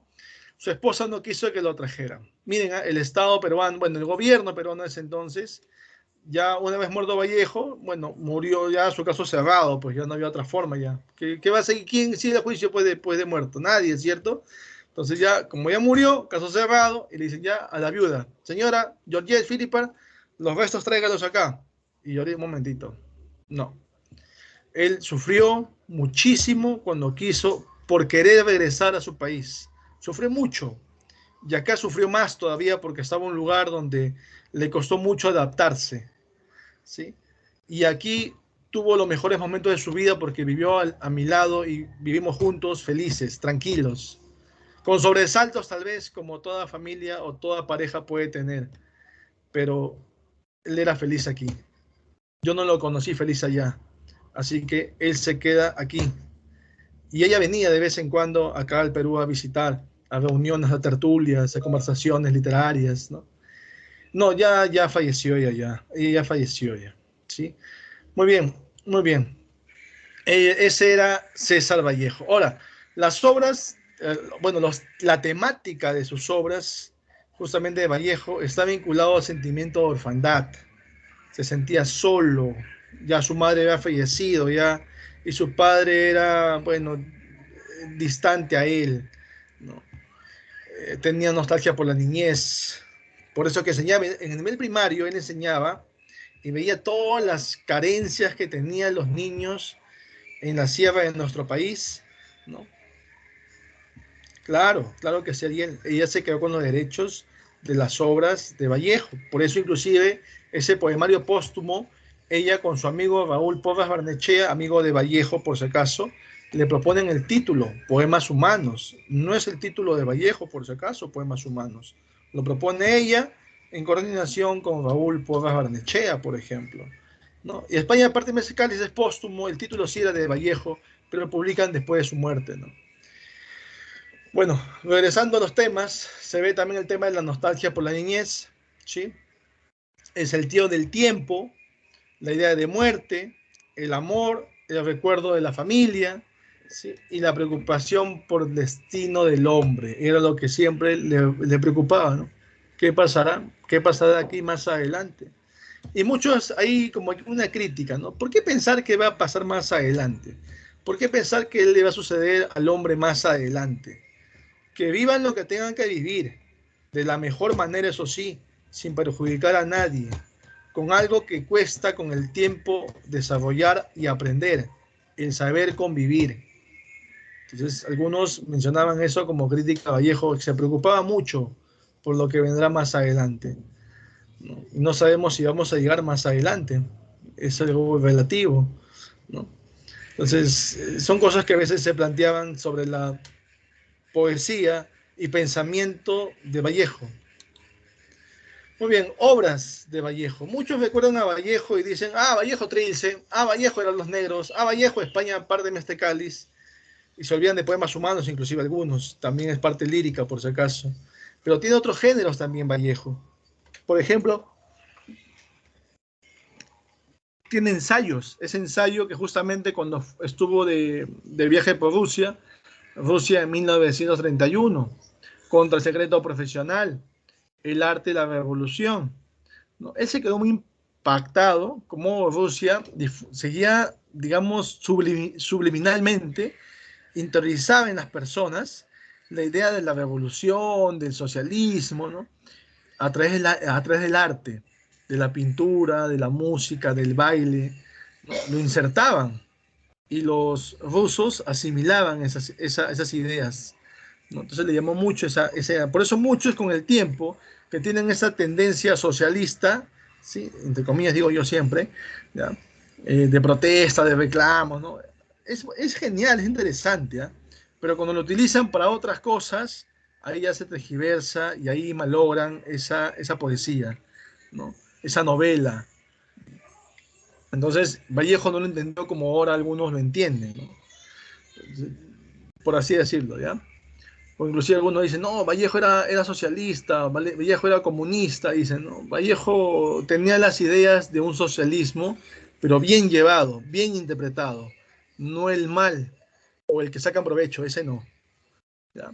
Entonces, el ensayo justamente es una de las especies expositivas que va a desarrollar César Vallejo. En el dramático tenemos el teatro, justamente está los dramas, como Lockout, Los Hermanos Colacho, ¿sí? Y la obra que fue pregunta ese Previ fue La Piedra Cansada, ¿sí? Colocaron obra de César Vallejo. Ah, ya, buscaron Trilce, no había Trilce. ¿Eran los negros? No había los negros. ¿Poemas humanos? No había poemas humanos. España Perenne tampoco. Y había en las claves La Piedra Cansada, que es un drama, obra dramática en el teatro de César Vallejo. Profe, ¿las demás qué eran? Las demás eran obras de Valdelomar, de Guren, obras ¿cómo se llama el otro que vimos de José Enrique Rodó, ¿no? Ariel, por ejemplo, ¿no? Entonces, no eran, pues, no eran. Bueno, fue la obra que fue tomada en cuenta, por si acaso. En narrativa, también importante una obra, porque también obra en la cual se da a conocer, se da a conocer, ¿sí? El abuso por las transnacionales, ¿no? En la mina de Quivilca, Cusco. La novela se llama El Tungsteno. Recuerden que les comenté que Vallejo fue administrador en una mina. Esa novela trata de eso. Su vivencia lo plasmó en la novela El Tungsteno, que también ha sido pregunta de C. Previ, ¿ya? Novela de tendencia social, dicen inclusive algunos. El Tungsteno. La otra novela es Fabla Salvaje, por mencionarla nada más, la más importante, Tungsteno. En cuento está Escalas Melografiadas, y el más importante de sus cuentos, que es póstumo inclusive, Paco Yunque, donde se ve el tema de la, como le dicen, de la desigualdad, ¿no? El rico contra el pobre, una desigualdad social, y es lo que denuncia Vallejo aquí, porque el profesor inclusive trata como que de apoyar al que tiene la razón, que en este caso es Paco Yunque, ¿no? Porque él había dado el examen y no Humberto Grive, que había puesto su nombre en vez del otro, ¿no? Entonces, pero aún así no puede hacerlo, ¿por qué? Porque lo amenazaron al profesor de que tal vez sería su último trabajo. Interesante, ¿no? Interesante denuncia social que hace César Vallejo en Paco Yunque. Muy bien, y vamos a lo lírico. Justamente encontramos las tres etapas de Vallejo en lo lírico. Dijimos modernista, vanguardista y socialista. Acá Los Hermanos Negros, justamente de tendencia modernista, dijimos ya, publicada en 1918, compuesta por 69 poemas, y aquí hay que recordar algunos poemas. Estos poemas están dentro de las partes, de las 6 partes que tienen Los Hermanos Negros. Los Hermanos tiene 6 partes. A ver, una de las partes es Plafones Ágiles, el otro es Buzos, el otro es De la Tierra, el otro es Nostalgia Imperial, o Nostalgias Imperiales, perdón. Truenos, y el otro es Canciones de Hogar. Dentro de cada título hay un poema emblemático, importante. En este caso, en Plafones Ágiles, Bordas de Hielo, en Buzos, El Palco Estrecho, el de la Tierra, El Poeta de Asomada, Nostalgias Imperiales, Idilio Muerto, en Truenos, Los Dos Eternos, y en Canciones de Hogar, Espergesia. Profe, ¿qué poemitas hay que recordar aquí? Porque se prevé también, ¿no? Poema que forma parte del poemario Los Heraldos Negros, y en las claves estaba, por ejemplo, Idilio Muerto. En otra pregunta similar, en las clases estaba Los Heraldos Negros, que dice, ¿no? Primer poema del libro o del poemario Los Heraldos Negros. Y en las claves estaba Los Heraldos Negros, que es el primer poema que forma parte del poemario Los Heraldos Negros. ¿Ya? Muy bien. Entonces acá hay que recordar ese poema Los Heraldos Negros, Idilio Muerto, donde justamente recuerda a María Sandoval, que en realidad la va a hacer conocer como Rita, pero se llama María Sandoval, su primer amor que tuvo Vallejo. ¿Sí? Los Dos Eternos, en este caso, que es dedicado a Manuel González Prada. Y el poema Espergesia, donde inclusive hay una frase ahí que dice, yo nací el día en que Dios estuvo enfermo. Los temas, la cultura andina, el hogar provinciano, de tendencia modernista. Su otra obra, ahora de tendencia vanguardista, Trilce, publicada en 1922 al salir de prisión, compuesto por 77 poemas, 77 poemas, todas enumerados en romano. Y ahí hay que recordar el poema 28, donde da a conocer el sentimiento de orfandad. Y aquí crean palabras, pues, en el logismo enigmático, palabras sin significado. El título, digamos, tentativo que iba a tener, Cráneos de Bronce, bueno, al final le llama Trilce. Los temas, hay cárcel, soledad, ausencia de la madre ha fallecido ya. Y se quiebra la sintaxis convencional, o sea, hay ruptura gramatical producto de la tensión emocional que genera un hermetismo en el contenido del mensaje. Muy bien, y aquí tenemos este poemario que no tenía título, como les dije, y fue propuesto por su esposa, Georgette Philippan, y su amigo Raúl Porras Barnechea. Y le van a colocar el nombre de Poemas Humanos. O sea, el título no le pertenece a Vallejo, sino a su esposa y su amigo. Compuesto por 91. Ah, ya. ¿Por qué su poemario Trilce enumerados en romano? Es un estilo también, pues. No quería colocarle nombres y para variar le coloca los números en romano. Solamente es un estilo nada más, una idea que tuvo Vallejo y lo quiso plasmar así. ¿Sí?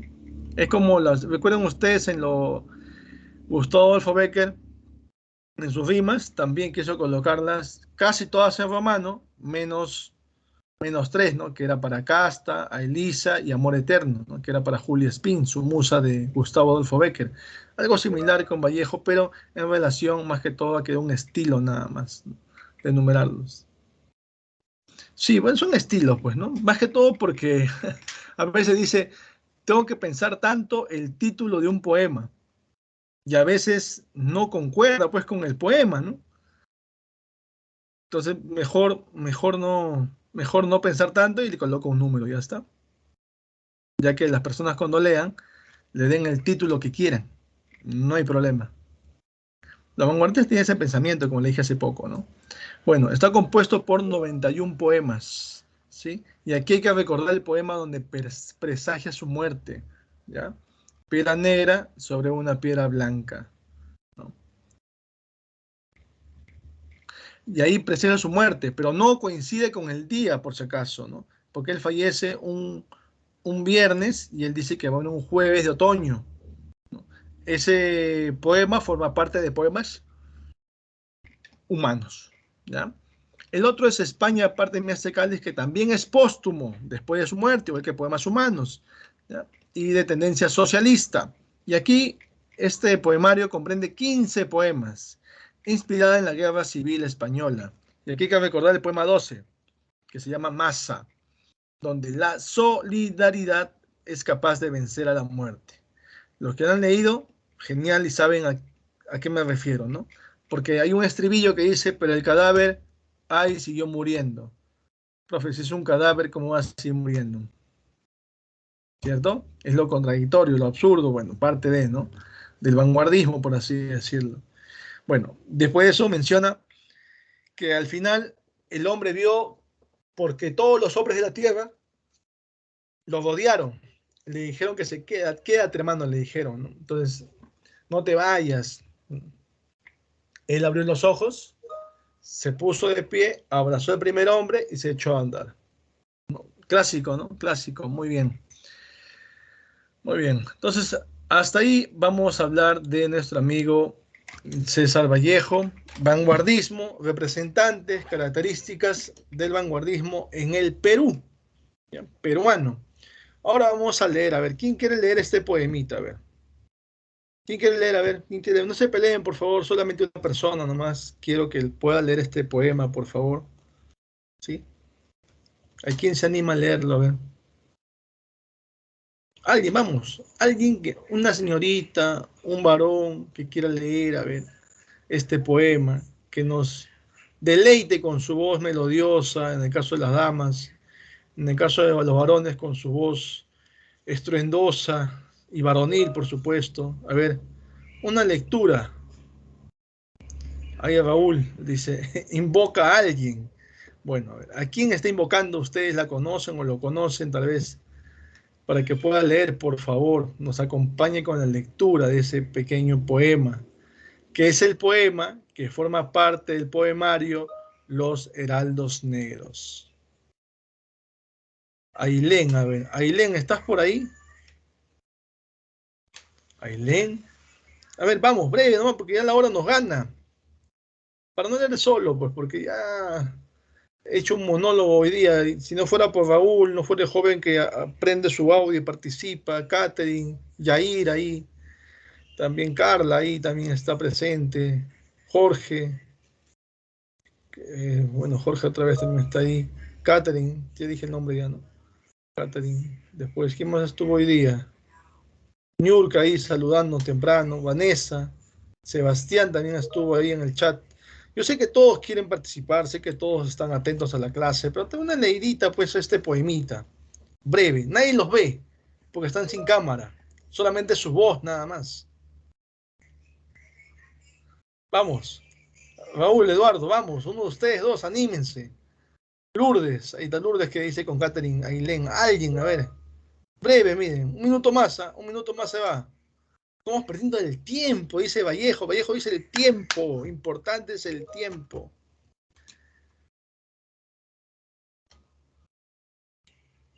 Lourdes, vamos. Una leída a este poema. Es interesante el poema, es interesante leerlo. Vamos. La mía tampoco es muy buena y la cosa es que nos escuchen. La interpretación, la percepción, lo de menos. Que sean de 5, dice. Bueno, Ariel dice, no, dice Ariel, no, Ariel, no importa, lo importante es leerlo. Sin autotune, vamos, sin autotune. Muy bien, muy bien, muy bien. Ya, Lourdes, no hay problema. Los que tienen dificultades con el audio, bueno, y hay bug en casa, es cierto, ¿no? Un poco complicado. Bueno, ya pasaron 2 minutos. Entonces yo voy a leerlo, voy a leer ya. Les he solicitado, y vienen más poemas, ¿ah? Vamos a ver, para dar las claves, ¿ya? A ver, hay golpes en la vida tan fuertes, yo no sé, golpes como el odio de Dios, como si ante ellos la resaca de todos los sufridos se posara en el alma, yo no sé. Son pocos, pero son.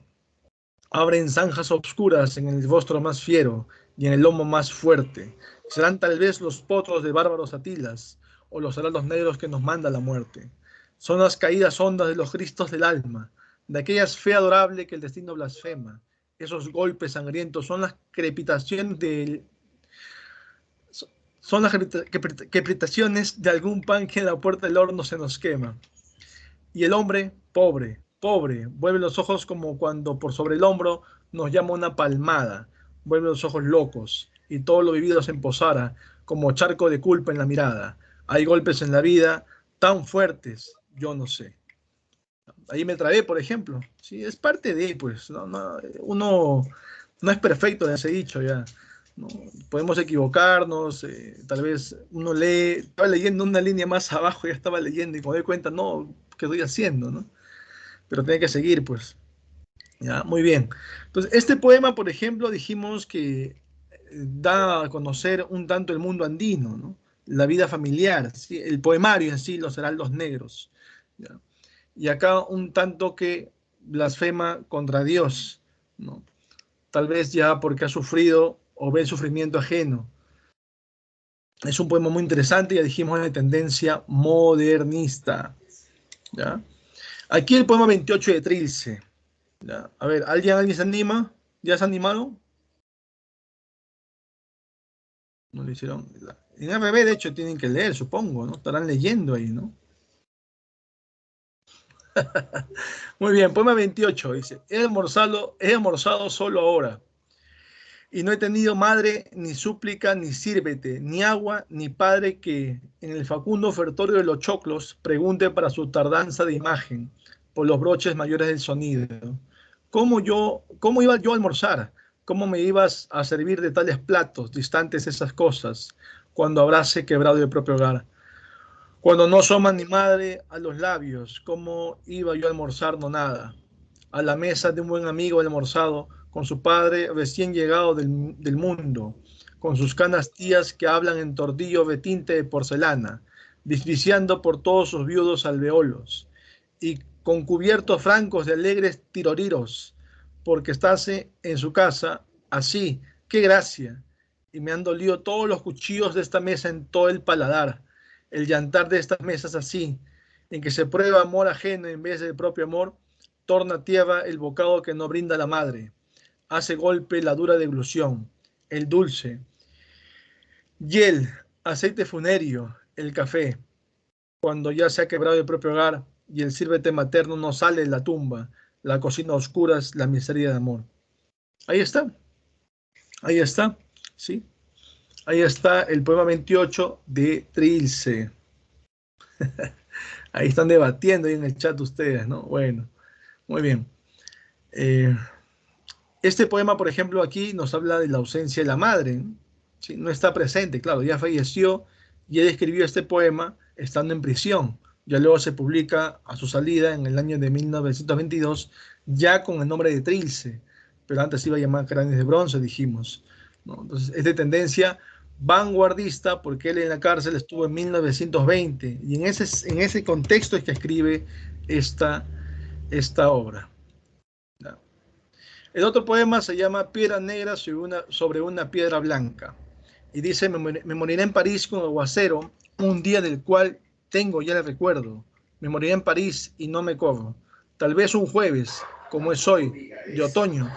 Jueves será, porque hoy, jueves, que proso estos versos, los húmeros me he puesto la mala, y jamás como hoy me he vuelto con todo mi camino a verme solo.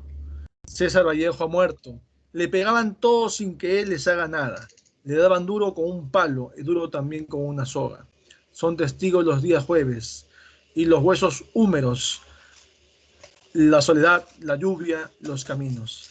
Aquí él presagia su muerte, ¿sí? Presagia, pero no muere ese día. Recuerden que él muere un viernes, ¿ya? Muy bien, interesante poema. Ya saben que Piedra Negra sobre una piedra blanca forma parte de poemas humanos. Ya saben que este título, Poemas Humanos, fue dado por su esposa y su amigo Raúl Porras Barnechea. ¿Ya? Muy bien, muy bien. Y casi para terminar, Massa. Hay dos poemas Massa, hay uno más aparte de este, y si no, bueno, yo seguiré leyendo, pues, ¿qué voy a hacer? No quieren participar, no quieren expresarse de manera verbal, solo quieren escribir nomás. No hay que hacerlo, ya les dije, Profe, tengo una clase. Sí, ya yo lo leo. ahí está. ¿Cómo te llamas, hija? ¿Emily? Emily. Sí. Emily. A ver, por favor, Emily, deleítanos, a ver, Emily. Genial. Yo no sé recitar, pero ya pues nadie lo hace. No, yo tampoco, yo la poesía la leo, yo no la recito porque no soy mucho de poesía, a mí no me gusta la poesía. La leo porque, bueno, pues es bonito, es interesante, ¿no? Bueno, vamos, Emily. Ok. Al fin de la batalla, y muerto ya el combatiente, vino hacia él un hombre, y le dijo, no mueras, te amo tanto. Pero el cadáver ahí siguió muriendo. Se le acercaron dos y repitiéronle, no nos dejes, valor, vuelve a la vida. Pero el cadáver ahí siguió muriendo. Acudieron a él 20, 100, 1000, 500,000, clamando, tanto amor y no poder nada contra la muerte. Pero el cadáver ahí siguió muriendo. Le rodearon millones de individuos con un ruego común, quédate, hermano. Pero el cadáver ahí siguió muriendo. Entonces todos los hombres de la tierra le rodearon. Les vio el cadáver triste, emocionado. Incorpórese lentamente. Abrazó al primer hombre. Échose a andar. Excelente, excelente, Emily. Muy bien. Este poema se llama Masa, ¿sí? Y forma parte de España, parte de Mies de Cáliz. Recuerden que este poemario, que lo escribió en vida, pero fue publicado de manera póstuma por su esposa, con el mismo título que lo colocó Vallejo. Ese título sí le pertenece a Vallejo, pero lo publicaron de manera póstuma. Es en relación, inspirada en relación a la Guerra Civil Española. No se olviden, ha sido pregunta ya de ese previo. Muy bien, Emily, muy bien. Y el estribillo, ¿no? Pero el cadáver, ay, siguió muriendo. Ya ha sido pregunta también de ese previ. En una oportunidad han colocado una parte de este poema, ¿sí? Acudieron al 20, 100, 1000, 500,000, clamando, tanto amor y no poder hacer nada contra la muerte, pero el cadáver, ay, siguió muriendo. ¿A qué este verso, a qué poema pertenece? Y en las claves estaba masa, ¿sí? Muy bien, muy bien.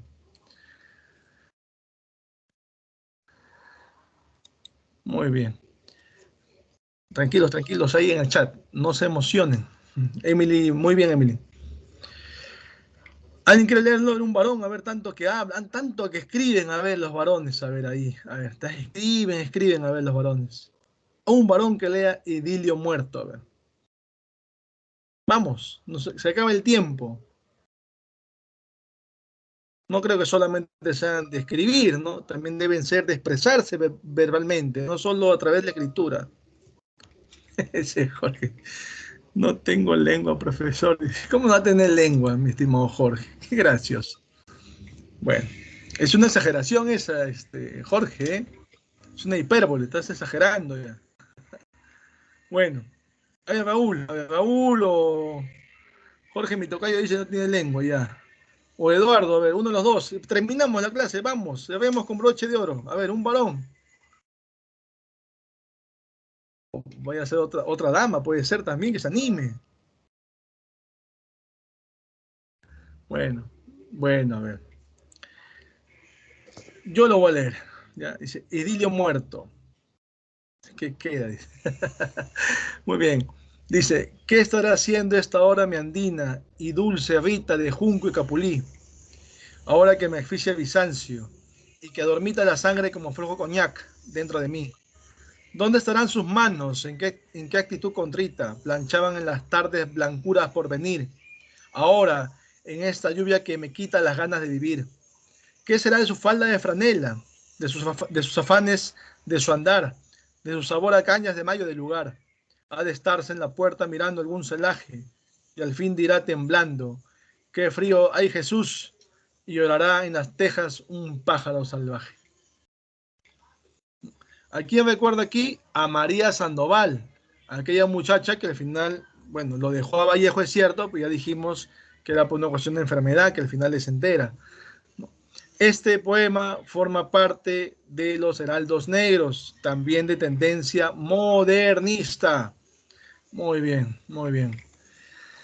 Muy bien, hasta ahí entonces es nuestra clase del día de hoy. Vamos a entrar a la separata de esta clase, por favor. ¿Sí? Vamos a separata para las claves de una vez. O en la tarde. ¿Qué dicen ustedes? En la tarde, profe. En la tarde. Ya en la tarde entonces. Las claves, ¿ya? Resuelvan ustedes y en la tarde vemos las claves de esta unidad. Ya. ¿Quién ha sido quién habló ahí? Bueno, ahí ha hablado, mira, ve. En la tarde, profe, y no puede leer el poema, ¿no? Bueno. Lo iba a leer, pero usted ya leyó, pues. Ah, ya, Eduardo, ya, genial, genial. Intención hubo, la intención es lo que vale. Muy bien, Eduardo. Te gané por unos segundos, tal vez. Bueno, ya la próxima ya. Muy bien. Muy bien, señoritas jóvenes. Eso es todo por ahí, entonces. Hidrátense y les queda una clase más, creo, en la mañana, de la mañana. Ya en la tarde nos vemos más. Nos vemos luego, ¿ya? Cuídense mucho. Les vaya bien. Hasta luego, profe. Hasta luego, les vaya bien. Cuídense. Nos vemos en la tarde.